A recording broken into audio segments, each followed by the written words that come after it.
मीनाक्षी गुप्ता जी। राधे राधे। राधे राधे महाराज जी। महाराज जी, जब भी हम कोई नया कार्य शुरू करते हैं ऐसा कहा जाता है कि किसी को ना बताया जाए क्योंकि पहले बता देने से वो कार्य सफल नहीं होता। क्या ये कोई ऐसे मान्यता है? नहीं, ऐसे कोई मान्यता नहीं। अपने कार्य को गुप्त रखने से कार्य में पुष्टता होती है। अब हम किसी से कह रहे हैं हम ऐसा करेंगे, हम ऐसा करेंगे, पता नहीं कर पाए कि ना कर पाए, तो एक उपहास के हम पात्र बनेंगे। पहले हम अपने कार्य को गुप्त रखते हैं और हम करते हैं, और करके जब सफलता प्राप्त हो जाती है तब कह देते हैं, तो कोई परेशानी नहीं। उसका कोई ऐसा मतलब शास्त्रीय सिद्धांत नहीं है, पर वो एक लौकिक सिद्धांत है कि किसी कार्य को करने के पहले बाबूदी हम क्यों मारे, हम ऐसा करेंगे, हम ऐसा करेंगे, हम ऐसा करेंगे। जब हम हो जाएंगे तब वो सब पूरा समाज जान ही जाएगा, हम क्यों बोले, व्यर्थ की बात है। बकाया और कोई ऐसा नहीं कि आप बोल देंगे तो कार्य नहीं होगा, ऐसा नहीं।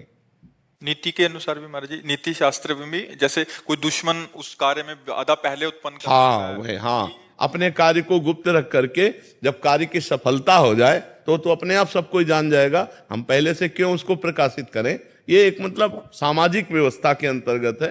ये कोई शास्त्रीय आज्ञा नहीं कि आप पहले बोल देंगे तो अनिष्ट हो जाएगा और वो कार्य होगा नहीं, ऐसा नहीं है। कितने ऐसे वीर हैं जो पहले ऐलान कर देते हैं, बाद में कार्य पूरा करते हैं। कितने ऐसे नियम वाले हैं, सुदृढ़ भाव वाले हैं जो पहले ऐलान कर देते हैं मैं ऐसा करूंगा, वैसा करके दिखा देते हैं। लेकिन अपने को चाहिए कि कार्य की प्रणाली को गुप्त रखें, और जब कार्य हो जाए तो समाज अपने आप जान जाएगा। महाराज जी, अगर कोई निंदा कर रहा हो और आप सिर्फ सुन रहे हैं तो क्या हमें भी उतना ही पाप लगता है जितना निंदा करने वाले को? बिल्कुल। तो ऐसा क्या करें कि सुना हुआ निंदा माफी मिल जाए? ऐसे कान में अंगुली डाले सुने ना। जब निंदा हो रही हो तो राधा राधा राधा राधा राधा राधा राधा राधा राधा उठ के चल दे वहां से। और जो पूर्व में सुना है मान लो किसी की, तो अब भगवान से क्षमा मांगे, क्योंकि भगवान ही सब रूपों में है। भगवान से ही प्रार्थना करें तो क्षमा हो जाएगी। आगे से सावधान रहें। जहां किसी की निंदा हो रही हो तो पर निंदा के किए ते आवत नहीं कछुआत, मूरख पर्वत पाप को ले चल अपने साथ, लेना न देना बेमतलब में पाप की पोटरी सिर पर बांध रहे हैं। अरे वो भला है बुरा है जैसा है भगवान जाने, हमको क्या मतलब। हमको अपना हृदय पवित्र करना है। तो किसी की बुराई सुनने से अपना हृदय अपवित्र होता है, मलिन होता है, हमारे ऊपर पाप चढ़ता है। तो हम पाप की बात क्यों सुने, उस समय तुरंत कान में अंगुली डालें। हाँ, और राधा राधा नाम उच्चारण इसलिए करें कि उसका कोई शब्द न पड़े। हम छोड़ करके तुरंत उस स्थान को चल दें जहां भक्त की निंदा हो रही हो, संत की निंदा हो रही हो, भगवान की निंदा हो रही, ये सब नहीं सुनना चाहिए। विजय पराशर जी आगरा से। महाराज जी राधे राधे। महाराज जी, आपसे जानना चाहता हूं कि जब हम लड्डू गोपाल जी को नहलाते हैं तो उस जल का निस्तारण कैसे करें? अभी तक तो मैं देखता आ रहा था कि हमारे परिवार उस जल को तुलसी जी के पौधे में डाल देते थे। क्या ये सही है महाराज? हाँ थोड़ा तो चरणामृत ले, आचमन करे, और फिर अगर तुलसी जी हैं तो तुलसी जी में डाल दे, नहीं तो उसको एक पात्र में भर के रखता जाए और फिर गंगा यमुना नदी में, जो आसपास अपने पवित्र नदियां हों उनमें उसमें मिला दे। या तो ऐसे वृक्ष के घेरे में डाले जहां पैर ना पड़े, क्योंकि भगवान का स्नान का चरणामृत है ना। तो उचित यही है कि तुलसी जी के घेरे में डाले। जिसके घर में तुलसी जी नहीं है वो एक पात्र रख ले 5 लीटर 10 लीटर का, और उसी में डालता रहे, और जब भर जाए तो पास में जो नदी पवित्र हो वहां जा करके उसी में डाल दे। ऐसे ऐसे कर दे। या अब जैसे घर में 10-5 लोग हो, थोड़ा थोड़ा चरणामृत पिए तो सब पी जाएं। ठाकुर जी के स्नान का तो चरणामृत पान करना चाहिए, पर मान लो लीटरों में तैयार होता है तो अब कैसे पान करें? तो फिर उसको ऐसे प्रयोग कर दे। पीपल की जड़ में डाल दे, तुलसी जी की जड़ में डाल दे, या ऐसी लता में डाले जहां पैर न पड़े, या पावन नदियों में डाल दे। ऐसे महाराज जी, ठाकुर जी के फूलों को पहले नदी में विसर्जित करते थे, अब क्या करें महाराज जी? किसी पास के सरोवर के तट में खोद करके और उनको समाधि दे दे। जैसे एकत्रित फूल हो गए तो 10-5 दिन के एकत्रित कर लिए, और किसी सरोवर नदी के तट पर गए और किनारे में खोद करके और उन फूलों को ऐसे कर दिया, तो उनको ऐसे। अमित कुमार जी। राधे राधे प्रभु। राधे राधे महाराज जी। महाराज जी, मैं 16 वर्षों से फिल्म लाइन में था। महाराज जी, जब से मैंने मोबाइल के माध्यम से आपका सत्संग सुना, मेरा मन अभिनय में नहीं लग रहा और मैं मुंबई सब छोड़ छूट के वृंदावन रहने के लिए आ गया हूँ महाराज जी। नहीं, हमें लगता है कि अभिनय जीवन जीने के लिए है और जीवन प्रभु के लिए, ऐसा बना लो। अभिनय करना जीवन जीने के लिए है, अर्थ मिलता है। और अर्थ से हमारे जीवन का पोषण होता है, और जीवन प्रभु के लिए कर ले तो इसमें कोई परेशानी नहीं होगी। अभिनय कोई निषिद्ध बात नहीं है कि हम त्याग करें, ऐसी बात। हाँ, भगवान का जब हम सत्चिंतन करने लगते हैं तो फिर असत बातों में मन नहीं लगता, ये बात तो है। लेकिन जीवन जीने के लिए भगवान ने हमें यहाँ भेजा है, अपना अपना रोल है, सब अभिनय कर रहे हैं, सबका अभिनय, कोई माता का अभिनय, कोई पिता का अभिनय, कोई पति का अभिनय, कोई समाज के बहुत बड़े पद का अभिनय, सबको अभिनय। तो आपको जो अभिनय मिले वो आप अभिनय करो और भगवान का भजन करते रहो, तो क्या परेशानी है? नहीं, हाँ ऐसा करो, क्योंकि जीवन सबका एक रोल है, सबको अभिनय करना पड़ रहा है।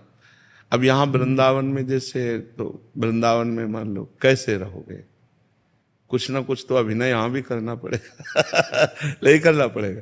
तो यहाँ कोई गलती का होने का चांस अगर हो तो हमें लगता है दूर रह के वृंदावन का चिंतन करे तो ज्यादा अच्छा है।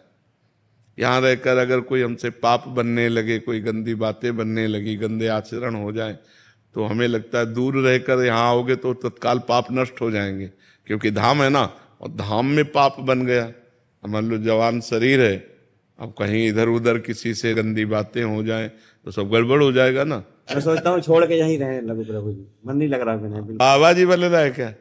मैं तो वैसे ही सोच रहा था। अरे बहुत कठिन है बाबा जी बनना, बहुत कठिन है बाबा जी बनना, सच्चाई का बाबा जी बनना। सच्चाई में चलने में हमें लगता है कि अगर भेष ना रखे और सच्ची भक्ति की जाए तो और ज्यादा अच्छा है।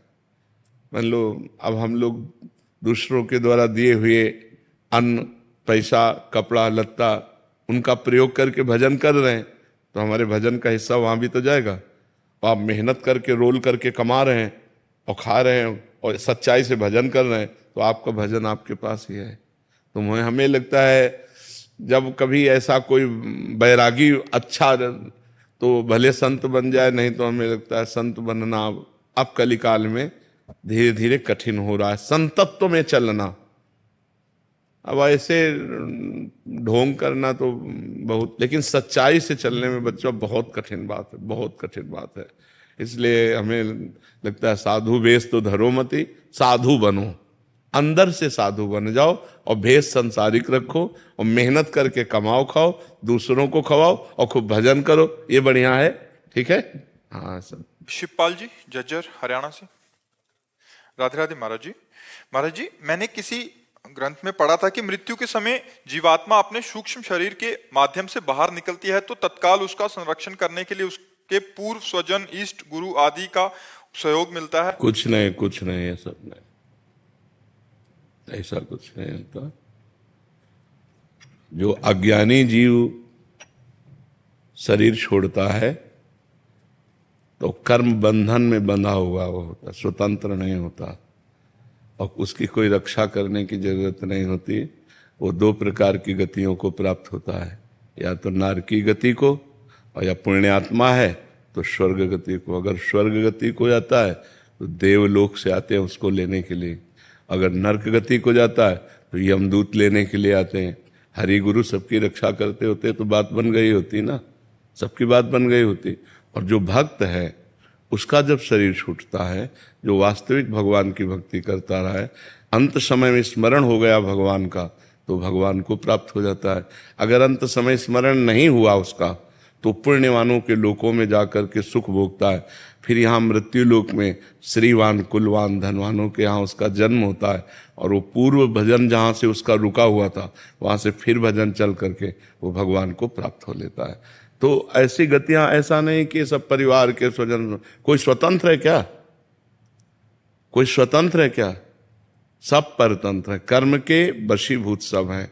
तो ऐसा थोड़ी कि तुम्हारे पिता के तुम्हारी संरक्षा करेंगे, वो न जाने कौन से नरक में है, या न जाने कौन से स्वर्ग में, या न जाने कौन सी योनि में चले गए। वहाँ कोई परिवार स्वजन संबंधी तुम्हारा थोड़ी है, शरीर तक है, शरीर का काम खत्म, कर्म बंधन से वो जीव कहाँ कीड़ा बनेगा जाके, कि देवता बनेगा जाकर, कि क्या बनेगा, उसका कोई, ये सब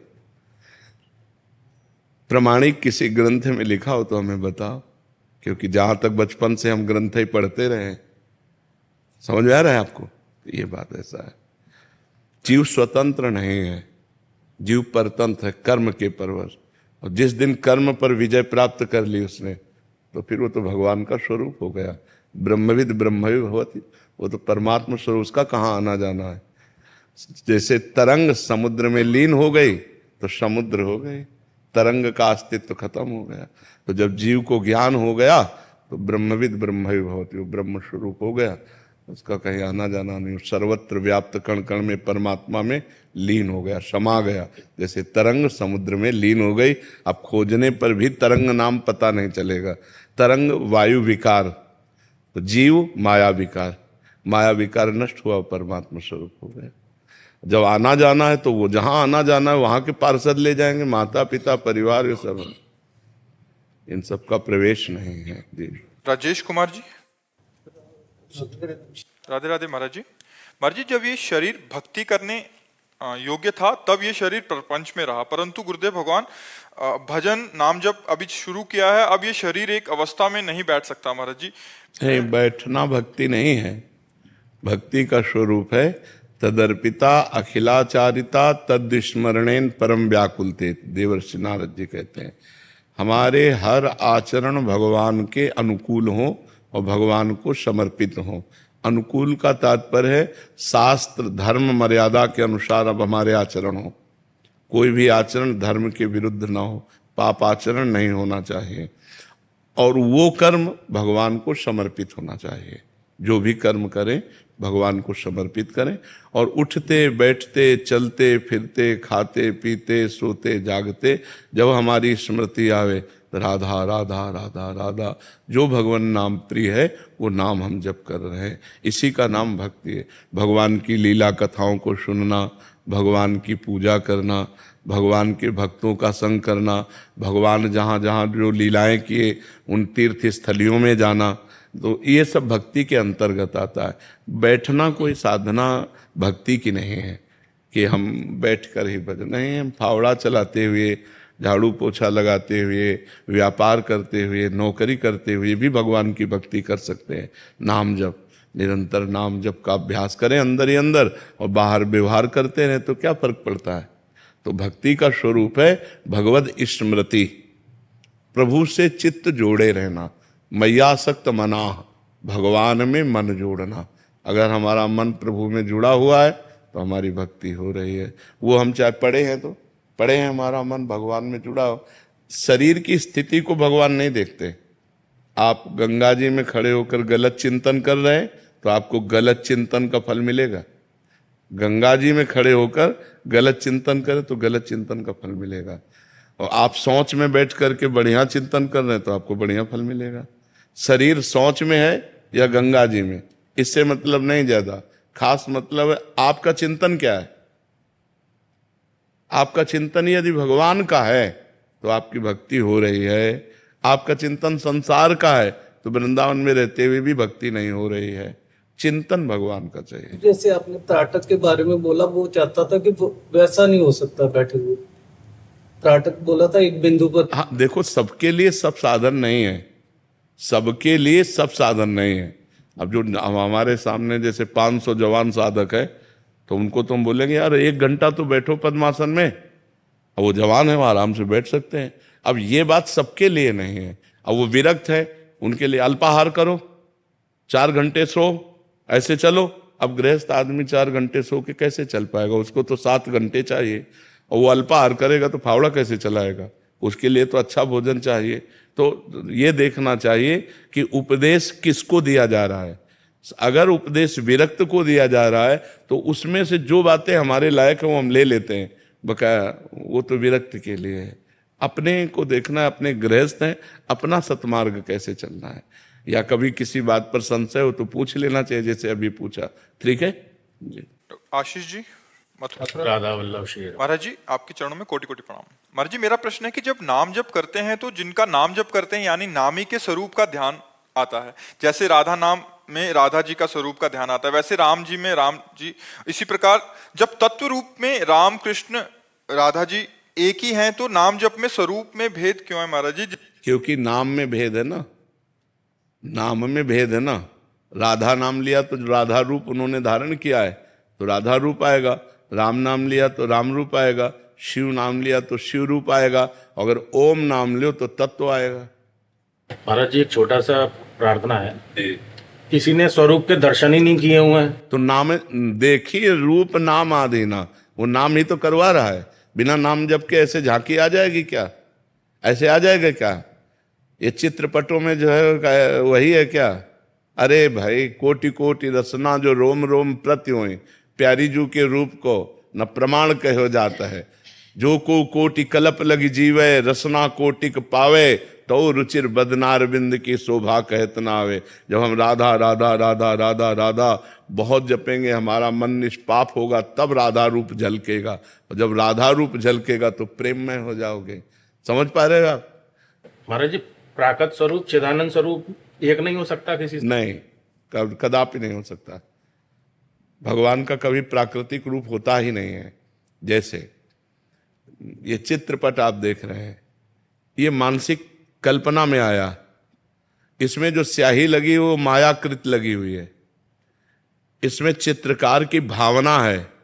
जैसे मानो ये सखी है तुंग विद्याजू, तो ये ऐसी है तुंग विद्याजू, कल्पना कर सकते हैं।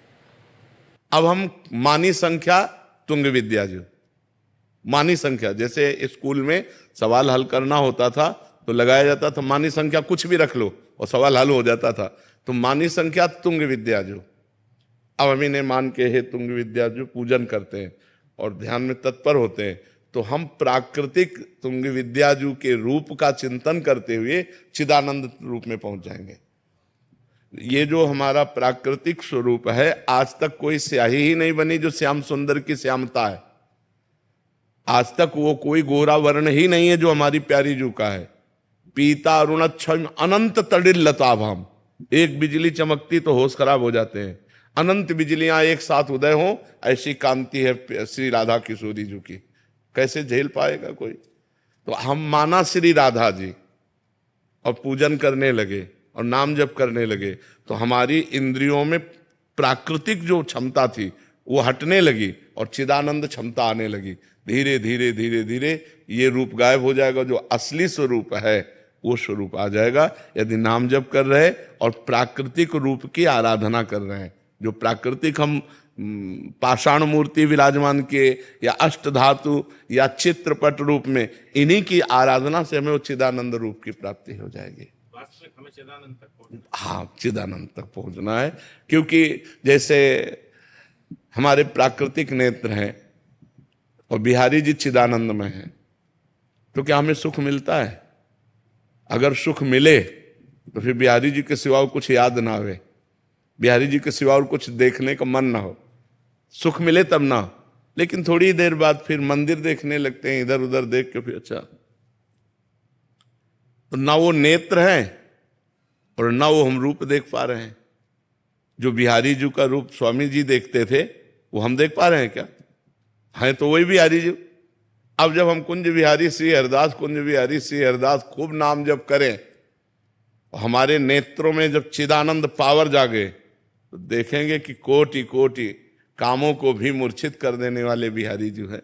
कोटि काम लावण्य बिहारी, कोटि काम, करोड़ों, एक काम पूरे त्रिभुवन को नचनी नाच नचाए, करोड़ों काम को भी मूर्छित कर देने वाले बिहारी जो हैं। अब वो भजन से होगा, खूब हम भजन करें, बिहारी जी की आराधना करें, तब हमें नेत्रों में नेत्र मिले, मानस नेत्र, तब फिर हम चिदानंद में देह तुम्हारी विगत विकार जान अधिकारी, फिर अधिकार वो आ जाएगा, फिर जानने में आ जाएगा। अभिषेक पांडे जी, फतेहपुर से। राधा वल्लभ जी। राधे राधे महाराज जी। महाराज जी, मैं एक विद्यार्थी हूँ और घर से बाहर अकेले रहता हूँ। कभी कभी सबके बीच में पूर्व अभ्यासवश हंसी मजाक में वाणी या चेष्टा से गलती हो जाती है। एकांत में आता हूँ, भजन करता हूँ तो मन इतना तेज जलाता है। तो पहले 10 मिनट नाम कीर्तन किया करो, तो वाणी का अपराध नष्ट हो जाएगा। जब हम भजन में बैठे तो उसके पहले जो हमें नाम प्रिय हो वो नाम ध्वनि से कीर्तन करें, तो नाम कीर्तन से जो वाणी के द्वारा अपराध किया गया है वो तुरंत क्षमा हो जाता है। वाक इंद्रिय से जो पाप बनता है, अगर हमको लगता है कि हमारी वाक इंद्रिय से त्रुटि हो गई, तो हम नाम कीर्तन करते हैं, फिर नाम जप में बैठते हैं। तो कीर्तन करने से निरपराध होकर के हमारे पापों का नाश कीर्तन से बहुत जल्दी होता है। नाम संकीर्तनम यस्य सर्व पाप प्रणाशनम, सारे पापों का नाश होता है। और फिर हम शांत भाव से बैठ करके नाम का चिंतन करें, नाम का जप करें। जी। सुरेंद्र भाटिया जी। राधे राधे। राधे राधे गुरुजी। गुरुजी, पाप क्या है और पुण्य क्या है? जो शास्त्र कहता है कि ये करो, उसे पुण्य कहते हैं, और जो शास्त्र कहता है ये ना करो, वो पाप है। जैसे स्त्री स्वरूप 4 हैं, मां, बहन, बेटी और पत्नी। और एक स्त्री स्वरूप पत्नी से जो व्यवहार करना है वो 3 से नहीं करना है। 3 में जो व्यवहार करना है वो पत्नी से नहीं करना। अगर आप पत्नी वाला व्यवहार, इन 3 पवित्र संबंध, तो ये महापाप हो जाएगा। तो जो शास्त्र विरुद्ध आचरण है उन्हें पाप कहते हैं, और जो शास्त्र संयत, शास्त्र नियत कि ये करना चाहिए, उसे पुण्य कहते हैं। भावना गोस्वामी जी दिल्ली से। राधे राधे महाराज जी। महाराज जी, मन व प्रत्येक इंद्रियों में जो अंधकार फैला रखा है वो समय नष्ट कर रहा है। हमारा इस दुष्ट मन को हम कैसे केवल प्रभु में ही लगाएं? जन्म जन्म जाते जा रहे हैं, पर महाराज जी किसी जीवन में प्रभु नहीं मिले आज तक। महाराज जी, इस जीवन में उनका नाम और इसको कैसे पकड़ूं महाराज? जब पकड़ा ना, क्या जबान भगवान ने दी, राधा राधा राधा राधा राधा राधा। कान भगवान ने दिए, भगवान की चर्चा सुनो। आंख भगवान ने दिए, सब में भगवान की भावना करो। जैसे बिजली के बिना कोई यंत्र नहीं चल सकता, ऐसे भगवान के बिना कोई, ये स्त्री पुरुष मनुष्य पशु पक्षी, इनमें जो चेतना है ये सब भगवान ही है। पर मन बहुत परेशान कर रहा है महाराज जी। मन परेशान कर रहा है क्योंकि मन को तुमने परेशानी जगह में लगा रखा है। अगर आनंद की जगह में लगाओ तो आनंद मिले। आनंद सिंधु प्रिया प्रीतम है, और परेशानी की जगह शरीर और संसार और भोग है, तो शरीर संसार भोगों में लगाओगे तो परेशानी पैदा होगी। प्रिया प्रीतम में लगाओगे तो आनंद प्रकट होगा। अब प्रिया प्रीतम में लग नहीं रहा क्योंकि बहुत जन्मों से संसार में लगा रहा है, तो अब प्रयास करो। मनुष्य जन्म मिला है, प्रयत्न मिला है, आप उठते बैठते चलते फिरते राधा राधा राधा राधा जपने की कोशिश करो। चतुरासी जी का पाठ करो, श्री जी की सेवा विराजमान करो, पवित्र आचरण रहे, शरीर पवित्र रहे और आचरण पवित्र रहे, अभी मन आनंदित होने लगेगा। अब गंदे आचरणों में मन जा रहा है और हम उसे छूट दिए हैं, और जो मन आता है वो करता है, जो मन आता है वो हम खाते हैं, जैसे मन आता है वैसे हम जी रहे हैं, तो मन शांत तो रहेगा ही। मन के अनुसार नहीं चलना, धर्म के अनुसार चलना है, प्रभु के अनुसार चलना, तभी शांति मिलेगी। वारिता जी हरियाणा से। राधे राधे महाराज जी। महाराज जी, क्या नाम जप से मनुष्य की, मतलब मेरी रजोगुण की प्रवृत्ति बदल सकती है?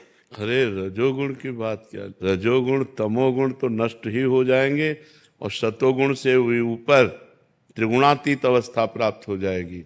नाम जप निरंतर जप का अभ्यास बन जाए तो यह लब्ध्वापमान सिद्धो भवति, अमृतो भवति, तृप्तो भवति। जो सिद्ध हो जाता है, जो अमृत पान कर लेता है, जो तृप्त हो जाता है, वो नाम जापक। नाम जाप, नाम में समझते हो बड़ी अपार सामर्थ्य नाम भगवान में विराजमान है। बड़े भाग्यशाली हैं जो निरंतर नाम जपने का अभ्यास लेते हैं। पर नाम जप, आनंद मिले ना मिले, सुख मिले ना मिले, लाभ मिले ना मिले, इसकी कोई परवाह न करके एक ड्यूटी बाई जब करे, तब जाकर सातु दीर्घ काल निरंतर सत्कार सेवितो दृढ़ भूमि। जो दीर्घ काल तक आदर सहित नाम भगवान का निरंतर जप करता है, वो दृढ़ भूमि, वो सिद्ध हो जाता है, वो भगवत प्राप्त हो जाता है। पहले नाम जप में अभ्यास के द्वारा ध्यान लगाना सीखे। सही जप, हाथ में माला चल रहा है, जबान में नाम चल रहा है, मन संसार में घूम रहा है, अभी सही जप नहीं हुआ। सही जप हुआ, माला हो या ना हो, जबान चले या ना चले, मन के द्वारा हमारा नाम जप। पर ये बहुत ऊंचाई की बात, इसलिए नए साधकों को घबराना नहीं चाहिए। नहीं, क्लास बाय क्लास है, भूमिका है, नाम जप की भूमिका है। तो हमें प्रथम भूमिका में चाहिए कि जिह्वा हिलाते हुए नाम जप करें, और जहाँ जहाँ मन हमारा जाए वहाँ से हटाकर नाम में लगाएं। बार बार ये अभ्यास करें, और जहाँ जहाँ मन जाए वहाँ भगवान को देखने की चेष्टा करें कि वहाँ भी परमात्मा विराजमान। कोई भी वस्तु, कोई भी व्यक्ति, कोई भी स्थान ऐसा नहीं जहाँ परमात्मा न विराजमान हो। तो नाम जप करते करते 2 अभ्यास करें। एक तो जहाँ जाए वहाँ से हटा के नाम में लगावें, और एक जहां जाए वहीं भगवान को देखने की चेष्टा करें, वहीं परमात्मा को देखने की चेष्टा करें। धीरे धीरे हमारा मन, ये हम नहीं कह रहे कि तुम 2 महीने में सिद्ध हो जाओगे, 4 महीने में, अभ्यास लंबा खींचना पड़ेगा, क्योंकि बहुत जन्मों का अभ्यास हमारा विषय चिंतन का है।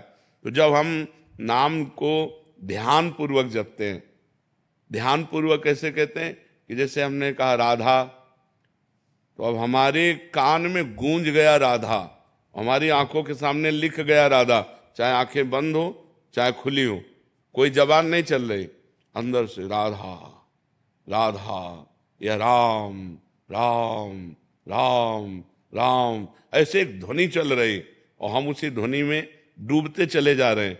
तो जब एकाग्रता होती है नाम जप की, तो उसे ध्यान से जप कहते हैं।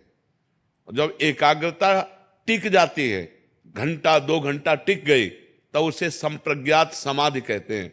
और जब एकाग्रता उठते बैठते चलते फिरते खाते पीते सब समय बनी रहती है, एक क्षण के लिए भी नाम नहीं छूटता, तो उसे असंप्रज्ञात विचक्षणा समाधि कहते हैं। वही सिद्ध पुरुष हो गया। कबीरदास जी कहते हैं, ठाड़े बैठे परे उताना, कबीर काहे हम रहे ठिकाना। चाहे हम खड़े हैं या बैठे हैं या पड़े हैं या खा पी रहे हैं, हम ठिकाने में रहते हैं, अर्थात हर समय भगवान के चिंतन में रहते हैं। तो यदि इस प्रकार नाम जप किया जाए, तो नाम जप से त्रिगुणातीत अवस्था, समाधि, परमात्म दर्शन, लीला में प्रवेश, जो चाहे वो सब प्राप्त हो सकता है। नाम से बढ़कर कोई साधना नहीं है, नाम ही जीवन का सार है। और ऐसा नहीं कि अपने साधन नहीं किए, अपने अष्टांग योग का साधन किए हुए हैं, सांख्य योग का साधन किए हुए हैं, कर्म योग का साधन किए हुए, सब करके आपको बता रहे हैं कि सबका सार है नाम में प्रीति हो जाना। हर समय मधुर मधुर भगवान का नाम चल रहा है, जो नाम प्रिय है। अगर नाम नहीं है तो हम सब अधूरा समझते हैं। जिसके जीवन में नाम नहीं, उसका जीवन कूड़ा है। जैसे 0 0 0, क्या मतलब रह गया? अब 1 लगाओ फिर 0 रखो तो 10, 1 0 और बढ़ा दो 100, 1 0 और बढ़ा दो 1000, वो बढ़ता चला जाएगा।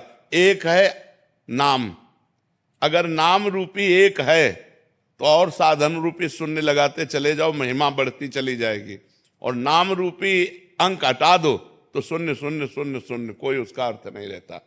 इसलिए सबको नाम जप करना चाहिए। नाम जप से रजोगुण ही नहीं, तमोगुण भी नष्ट हो जाएगा, सतोगुण के ऊपर अवस्था आ जाएगी, त्रिगुणातीत गुणातीत अवस्था आ जाएगी। श्री हरिवंश महाराज जी, असंग कैसे रहा जाए, इसके क्या नियम है? मतलब इनका डिवोर्स हो गया महाराज जी, उसके बाद जीवन में असंग रहने, मतलब चाहते हैं कि मानसिक और आध्यात्मिक उन्नति होती रहे उनकी, और आजकल के मॉडर्न जमाने में कैसे महाराज जी इसको?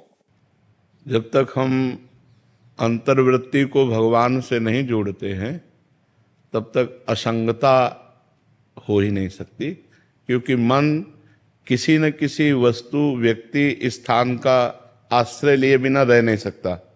इसका स्वभाव है, ये आश्रय लेके ही रहेगा। देखो, आप शांत होकर देखो तो कोई व्यक्ति चल रहा है दिमाग में, या कोई वस्तु, या कोई स्थान, या कोई घटना, या कोई परिस्थिति, वो आश्रय लेकर उसका चिंतन करता रहता है। तो इसके इन आश्रयों का, जो पूर्व में आश्रय लेकर अपने अंदर कैसेट बना लिए, जब हम नाम जप करते हैं तो वो हमें खोल के दिखाता है कि ये कमाई है हमारे पास, तो हमें उसे डिलीट करनी है और नई होने न पावे।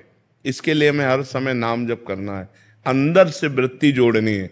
अब बाहर से अंगुली से माला चल रहा है और जबान चल रही मुख में और मन चल रहा है संसार में, तो भी असंग नहीं हो पाए।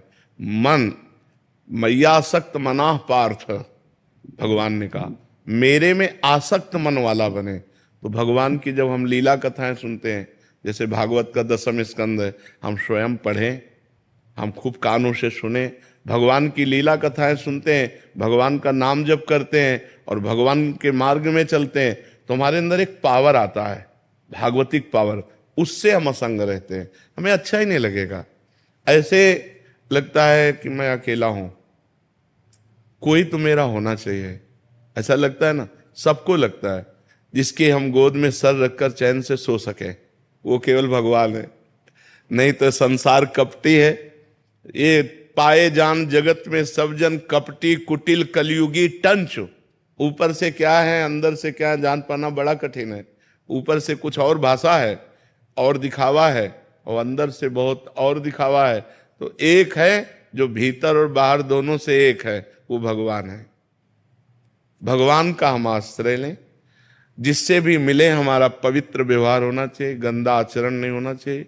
कोई हमको गाली दे तो हम सुन के सह जाएं, हम किसी को पलट के गाली ना दें, और नाम जप करें तो धीरे धीरे हमारे अंदर अध्यात्म की वो योग्यता आएगी जिसे असंगता कहते हैं। असंगो हम पुरुषा, मैं असंग हूं, यह ऐसा अनुभव होगा, क्योंकि वास्तविक हम असंग हैं। हमारा जो स्वरूप है वो असंग ही है। वो कभी पर वो स्वरूप जो है गलती कर बैठा, देह को मैं मानकर, अंतःकरण मन बुद्धि को मैं मानकर वो फंस गया। इसलिए नाम जप करो, भगवत चर्चा सुनो, सत्संग सुनो, और अच्छे आचरण करो, पवित्र आचरण करो, तभी असंगता है। गलत आचरण करे और अध्यात्म की बातें करे, वो बातें बातें केवल है, जीवन में प्रकाश नहीं होगा। अगर जीवन को उन्नतिशील बनाना है, बढ़िया सुखमय जीवन व्यतीत करना है, तो गंदे आचरणों को पहले रोको, जो पाप आचरण है उनको रोको, अच्छे आचरण करो और नाम जप करो। बाबा इसका बल आप ही को मिला। नहीं, ये बल जो हमें जहां से मिला है